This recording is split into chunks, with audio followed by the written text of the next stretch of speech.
And today I'm going to talk to you about inner alchemy. Inner alchemy is something really important to me. My background is in executive coaching and neuroscience and behavioral modification and change. And when I think of inner alchemy, it's really how do I adjust my mindset or my way of thinking or way of showing up using the tools that I have readily available to me. A lot of us, we can get stuck in this place of like, I need this class or I need this other thing. I need something else that's external in order to be able to do this thing well. When really we have all of those tools inside of us, and that alchemy is how we use them to transform into something a little bit different. And so, since we all encounter stress, one of my favorite forms of alchemy is how do we use that stress and our creativity and our imagination to then come out to a place of strength. So today, as we move through this, we'll talk about stress specifically and how that impacts us psychologically, physically, all of that. Then we'll also talk about how creativity has been scientifically proven to improve our mental health. And when we can have those things in mind, it helps us come from a stronger foundation of, oh, great, I know I just need to pull in these little tools.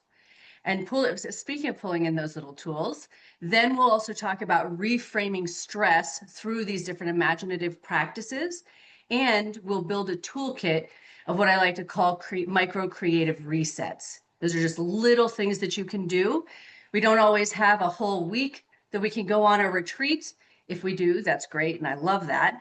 But we don't always have that opportunity. So what are those little things that we can do every day or throughout our day to make sure that we're staying in as creative and imaginative of a place as possible? So stress, we all know stress impacts us. Like stress is not, I'm not here to like tell you like, here's what stress is. We know, we feel it, we experience it in all different ways. Sometimes it can be a catalyst to help kind of push us through something. However, a lot of times we come to a place of stress and we stay in that place for so long, and we have so much of the stress hormone cortisol pumping into our bloodstream that it actually becomes really detrimental.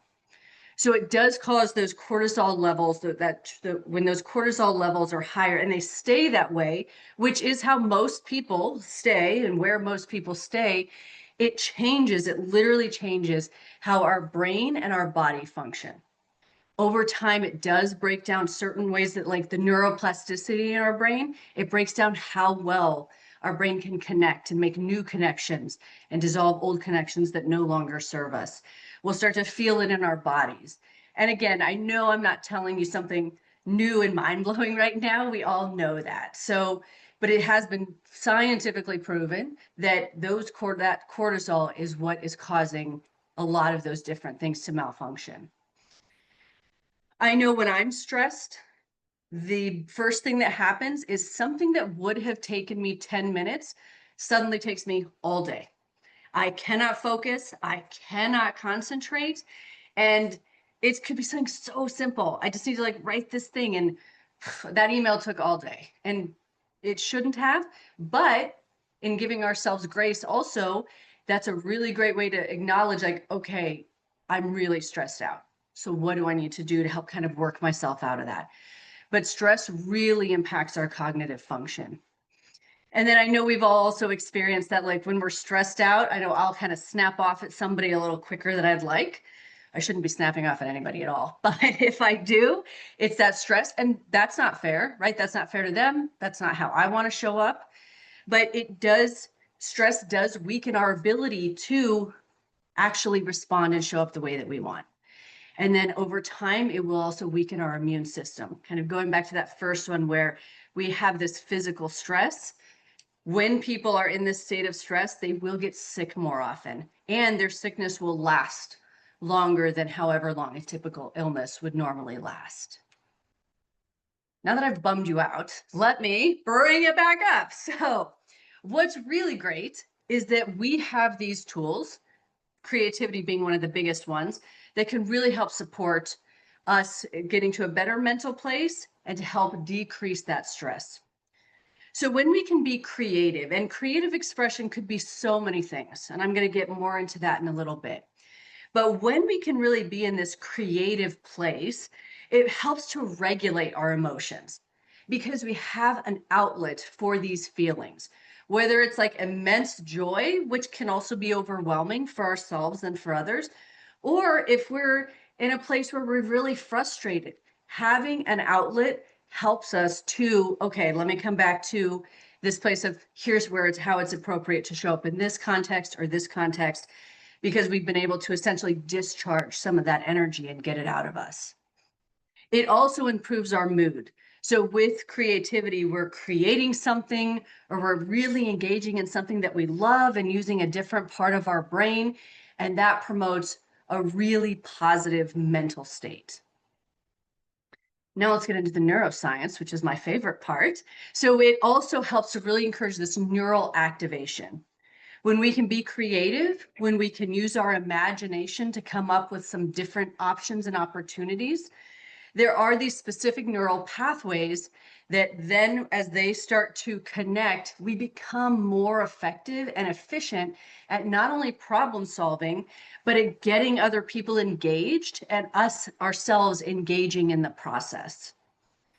I'm confident that we've all also seen the, like when we're a bit stressed, we will not be as engaged as we could be, right? Like maybe as many ideas, or I'll kind of default to, we've tried this other thing and this thing kind of works, so maybe we could input that here.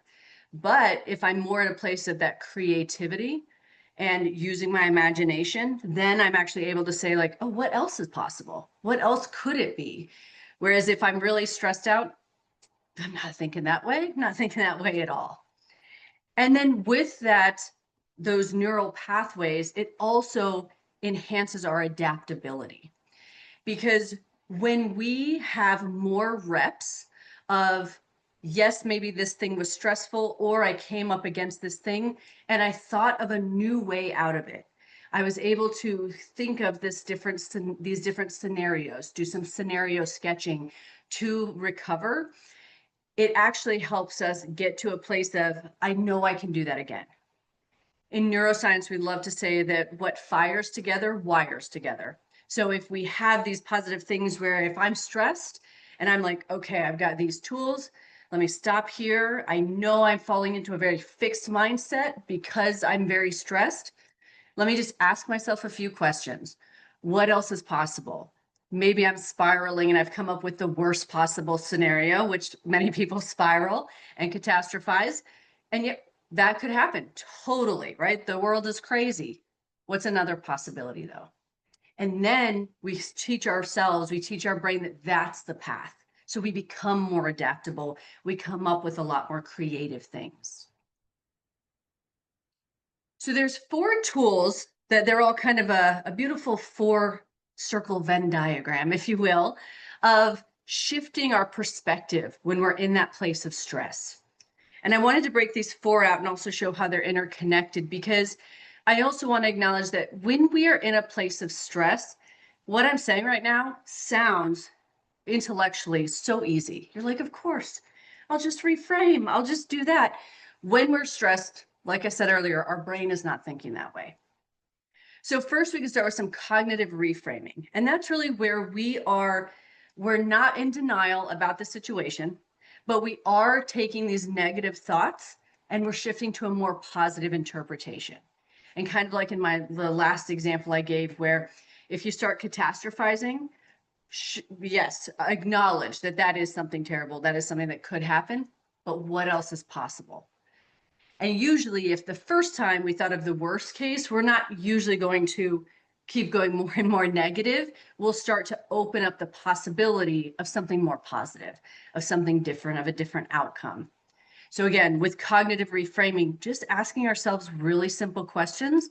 And it doesn't have to be a big life-changing question, just what else? What else is possible? What could be another scenario? That can really help us to reframe.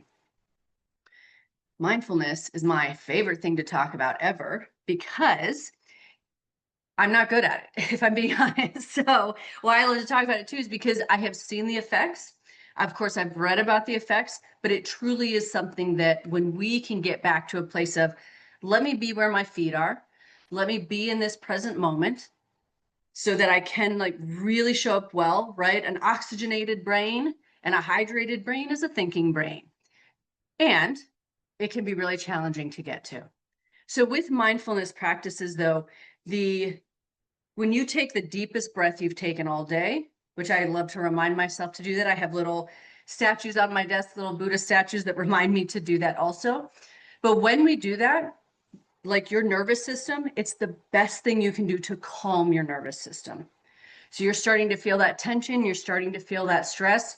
You breathe in really deep for a count of 4, hold it for a count of 2, and breathe out for a count of 6 or longer. That also signals to your brain that you're safe, because that's how we breathe when we're sleeping. Our in breath is shorter slightly than our out breath. And so when we can just consciously breathe that way, that also signals to our brain that it's safe. I don't need to be as stressed. Maybe I'm catastrophizing, but I can think my way out of this, right? I can use my creativity and imagination. Imagination, these are just different techniques of, again, like what else is possible? What's a really empowering outcome? I remember I saw this meme on social media not too long ago where they said what they're going to ask the universe for was like, show me how good it can get. So I loved that because again, it's like, how good could this get? What are these other things? And even if you're in this really dense place of being stressed, it really gives you this opportunity to just give yourself a little breather, right? Even if in your mind you're like, this isn't going to be helpful, this isn't going to be these things, it gives you that opportunity to just, let me just use my imagination for a minute. And then the last one I wanted to talk to you about are these challenges as creative prompts. So this also, you get to use your imagination with this a little bit too, where you essentially kind of step out of the situation and instead of viewing it as you needing to drive the solution, what if I just view this as a creative prompt, right? What if this was happening? Sure, it totally is happening, but what if this did happen? What else would I do? What else would I try? What am I pretending to not know? What are all these different things? So it really gives us this way to think like, okay, what would be a different, more fun or creative way to go about this? I know some people on my team, sometimes they'll come to me and they'll be like, well, I have this idea, but like, that's impossible. And then I'll say like, tell me the idea. And then they'll tell me, and I'm like, it's totally possible. Like we can absolutely do that. So again, sometimes we'll talk ourselves out of something because we're in that fixed mindset. We're in that place of being very tense from stress, and things that are totally possible, we will deem impossible. And so using these challenges as just a creative prompt can be super helpful. Okay. As promised, I'm going to talk to you about building a micro creative reset toolkit. So with this, there are a lot of different ways that we can talk about creativity and creative expression. So visual art, whether that is doodling, whether that is you're an artist who can pull out a canvas and paint some gorgeous watercolor. Incredible, I love that. Or coloring in coloring books, any of that type of thing that causes us to engage differently with that medium. So we're using different colors, using that as to express different emotions, different things, that can be huge. And the reason why I said everything from doodling all the way up to maybe using this incredible canvas to create something great, depending on your skill level and what you want to do and try. But also, we usually have time to doodle for a few seconds, right? A few minutes. And so when you're thinking about this micro creative reset toolkit, what can I do in a few seconds? I don't always have all the time that I wish I had. So how can I essentially refuel myself and get back to that place of, okay, here's what I actually need to, I just need this for a few seconds. Now I can move on and I can not be so stressed. I cannot be so tense. I can think my way through this much better. Writing is again, one of my favorite things because it's essentially you taking something, I'm just getting it out of me. I need it to get out of me so that it's not sticking to me. Sometimes I write something out and I'm like, there's the solution. And sometimes I write something out and I'm like, there's not a real problem here. And sometimes I write something out and I never look at it again. All of those things are totally possible. So with writing, it does help to just get it physically, you're physically getting those thoughts, those ideas, all that stuff out of you. And it helps you to organize and move forward more effectively. There's, of course, movement-based practices. So if you have like dancing or yoga, or even just like if you shake out your hands, right, shake out your shoulders, doing that also helps to discharge that stressful energy that's just kind of sitting with you. So, and again, that it can only takes a few seconds. I also strategically position a yoga mat between myself and my office door so that if I do have a couple of minutes, I'm going to do some stretching, and then I'm going to jump back into what I'm doing. But again, it only has to take a couple of minutes. And then finally, music. So music, we all love music. Whatever kind of music energizes you. It has, of course, been proven to be able to change your mood.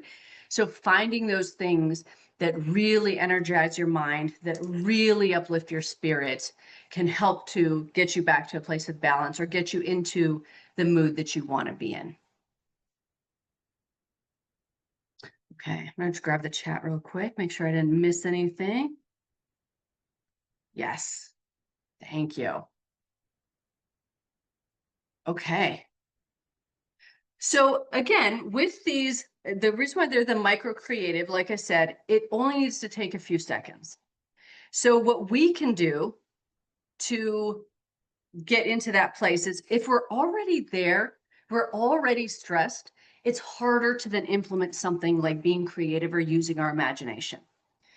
So when things are more positive, when things are not as stressful, that is our prime opportunity to say, I know that these things are something that will take me 60 seconds, will take me 5 minutes to do.